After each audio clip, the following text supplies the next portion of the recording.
कर्म और संकल्प एक महान सम्राट की प्रेरणादायक गाथा। किसी भी व्यक्ति का जीवन कठिनाइयों और संघर्षों से भरा होता है, लेकिन जो व्यक्ति अपने संकल्प पर अडिग रहता है वही महानता की ऊंचाइयों को छूता है। यह कहानी एक ऐसे युवा की है जो एक साधारण किसान का बेटा था, लेकिन अपने धैर्य, तपस्या और अटूट संकल्प से महान सम्राट बन गया। यह कहानी हमें सिखाती है कि सच्ची सफलता उन्हीं को मिलती है जो कर्म को ही अपना धर्म मानते हैं। बहुत समय पहले भारत के एक छोटे से गांव में एक युवक रहता था जिसका नाम अर्जुन था। उसका परिवार बहुत गरीब था, लेकिन उसके माता पिता ईमानदार और मेहनती थे। अर्जुन का मन सदैव बड़े बड़े सम्राटों की गाथाएं सुनने में लगता था। वह अक्सर अपने पिता से कहता, पिताजी, क्या एक साधारण किसान का बेटा भी सम्राट बन सकता है? उसके पिता हंसते और कहते, बेटा, अगर तेरी इच्छा शक्ति और संकल्प अटूट होंगे तो तुझे कोई रोक नहीं सकता। लेकिन याद रखना, केवल सपने देखने से कुछ नहीं होता, परिश्रम और दृढ़ निश्चय ही सफलता का मार्ग प्रशस्त करते हैं। अर्जुन ने अपने मन में ठान लिया कि वह अपने भाग्य को खुद लिखेगा। समय बीतता गया। एक दिन पड़ोसी राज्य के सैनिक उनके गांव पर हमला कर देते हैं। अर्जुन के गांव को लूट लिया जाता है, उसके पिता को मार दिया जाता है और उसकी मां को बंदी बना लिया जाता है। यह दृश्य देखकर अर्जुन का हृदय जल उठा। उसने निश्चय किया कि वह इस अन्याय का प्रतिशोध लेगा और अपने लोगों की रक्षा करेगा। वह गांव छोड़कर एक महान योद्धा बनने के लिए जंगलों में चला गया। वहां उसने वर्षों तक तपस्या की, शस्त्र विद्या सीखी, घुड़सवारी की कला में निपुण हुआ और रणनीति की बारीकियों को समझा। एक दिन अर्जुन को एक महान संत महर्षि वशिष्ठ मिले। उन्होंने अर्जुन की दृढ़ इच्छा शक्ति को देखकर उसे शिष्य बना लिया और कहा, बेटा, एक सच्चा राजा वही होता है जो अपनी प्रजा को अपना परिवार समझे और न्याय के लिए सदैव तत्पर रहे।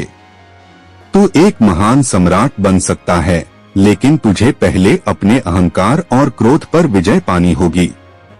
अर्जुन ने अपने गुरु की बातों को अपने जीवन का मूल मंत्र बना लिया और अपने मन को संयमित किया। कुछ वर्षों के बाद अर्जुन पूरी तरह तैयार था। उसने अपने कुछ साथियों को संगठित किया और उस क्रूर राजा पर आक्रमण कर दिया जिसने उसके गांव को नष्ट किया था। यह युद्ध कठिन था, लेकिन अर्जुन ने अपनी बुद्धिमत्ता और वीरता से विजय प्राप्त की। उसने अपनी मां को मुक्त कराया, गांव के लोगों को वापस बसाया और अपने राज्य की स्थापना की। लेकिन उसका लक्ष्य केवल यहीं तक सीमित नहीं था। अर्जुन ने धीरे धीरे अपने राज्य का विस्तार करना शुरू किया। उसने न केवल युद्धों में विजय प्राप्त की, बल्कि अपने राज्य में न्याय, शिक्षा और व्यापार को बढ़ावा दिया। कुछ वर्षों के भीतर वह पूरे क्षेत्र का सबसे शक्तिशाली और न्यायप्रिय सम्राट बन गया। लोग उसकी बुद्धिमत्ता और दयालुता के कारण उसे धर्मराज अर्जुन कहने लगे। एक दिन एक और शक्तिशाली राजा ने अर्जुन के राज्य पर आक्रमण कर दिया। यह उसकी सबसे बड़ी परीक्षा थी। युद्ध कई दिनों तक चला, लेकिन अर्जुन ने कभी अपना धैर्य नहीं खोया।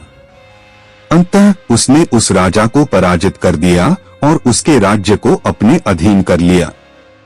लेकिन अर्जुन ने उसे दंडित करने के बजाय कहा, शक्ति का सही उपयोग केवल विनाश के लिए नहीं, बल्कि सृजन के लिए होना चाहिए। मैं तुम्हें तुम्हारा राज्य वापस देता हूँ, लेकिन इस शर्त पर कि तुम अपनी प्रजा के साथ न्याय करोगे। उस राजा ने अर्जुन के चरणों में गिरकर क्षमा मांगी और संकल्प लिया कि वह कभी अन्याय नहीं करेगा। अर्जुन की कहानी हमें यह सिखाती है कि सच्ची सफलता केवल ताकत से नहीं, बल्कि धैर्य, बुद्धि और करुणा से प्राप्त होती है। अगर कोई व्यक्ति अपने लक्ष्य के प्रति पूर्ण समर्पित है, कठिनाइयों से डरता नहीं है और अपने कर्मों को धर्म के रूप में अपनाता है, तो वह निश्चित रूप से इतिहास में अमर हो जाता है। अर्जुन, जो कभी एक साधारण किसान का बेटा था, अपने कर्म और संकल्प के बल पर एक महान सम्राट बन गया।